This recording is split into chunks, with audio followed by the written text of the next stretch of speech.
इन्होंने एक और गेम शुरू किया, मैं आज सारी कौम के सामने बताना चाहता हूं। इन्होंने वो डीप फेक वीडियो चला रहे, इन्होंने क्या किया है, बेचारे हर तरह मार खाते जा रहे हैं। अब इन्होंने फेक वीडियोस बनाई हैं, फेक ऑडियोज बनाई हैं। ऑडियो तो खैर जो शहबाज शरीफ की बाहर आई है प्राइम मिनिस्टर हाउस की, ये तो एक मुल्क के लिए तफ्तीश सारे मुल्क के लिए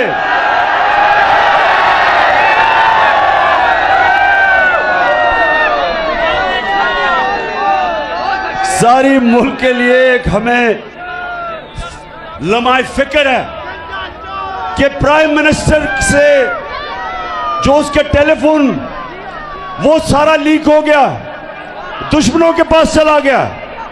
मैं अपनी इंटेलिजेंस एजेंसी से आज पूछता हूं कि जनाब आपका काम है, ये आपका काम है प्राइम मिनिस्टर ऑफिस को सिक्योर करना। अगर प्राइम मिनिस्टर के ऑफिस से सारी चीजें लीक हो रही हैं तो जिम्मेदारी आपकी है। आपको समझना चाहिए कि बजाय लोगों को डराएं और धमकाएं और वो नामालूम नंबरों से टेलीफोन जाके लोगों को डराएं, सोशल मीडिया को लोगों को उठा दें या पॉलिटिकल इंजीनियरिंग करें, ये आपका काम नहीं है। आपका काम है कि प्राइम मिनिस्टर की ऑडियोज लीक हो रही हैं, लेकिन नून लीग ने और काम किया हुआ। इन्होंने फेक वीडियोस बनाई हुई हैं। इसकी जो माहिर थी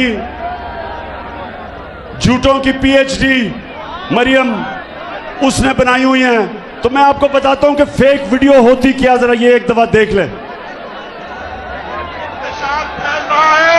नवाज शरीफ से पूछो, जिसने पाकिस्तान को तमाशा बना के रख दिया है दुनिया में। बोलो, मैं सच कह रहा हूं ना? मेरी बात सुनो भाई, मेरी भी ऑफशोर कंपनी मौजूद थी और वो पैसा कहां से आया भाई, कहां से आया? नवाज शरीफ, तुम दूसरों पे तोहमतें लगाते हो। नवाज शरीफ, तुम सबसे बड़े करप्ट आदमी हो, करप्ट। और लोग जानते हैं, लोग जानते हैं नवाज शरीफ अस्पताल का पैसा तुमने जुए में लगाया। और नहीं मियां नहीं, इमरान, ये पैसा जो है, ये कंपनी जो है, ये तुम्हारी नहीं है, मेरी है, तेरी नहीं है। फैसला आप दे दो फैसला। सुनो फैसला, सुनो। इमरान के खिलाफ 1 रुपए की करप्शन का कोई सबूत मिला? ब्रिटिश वर्जिन आइलैंड से भी कह दिया है कि नवाज शरीफ ने करप्शन की है। नीचे नवाज शरीफ जवाब देना पड़ेगा। हम करप्ट हैं, हम हर मामले में करप्ट हैं। नवाज शरीफ के किस्से कहानियां आप जानते हैं कि नहीं जानते?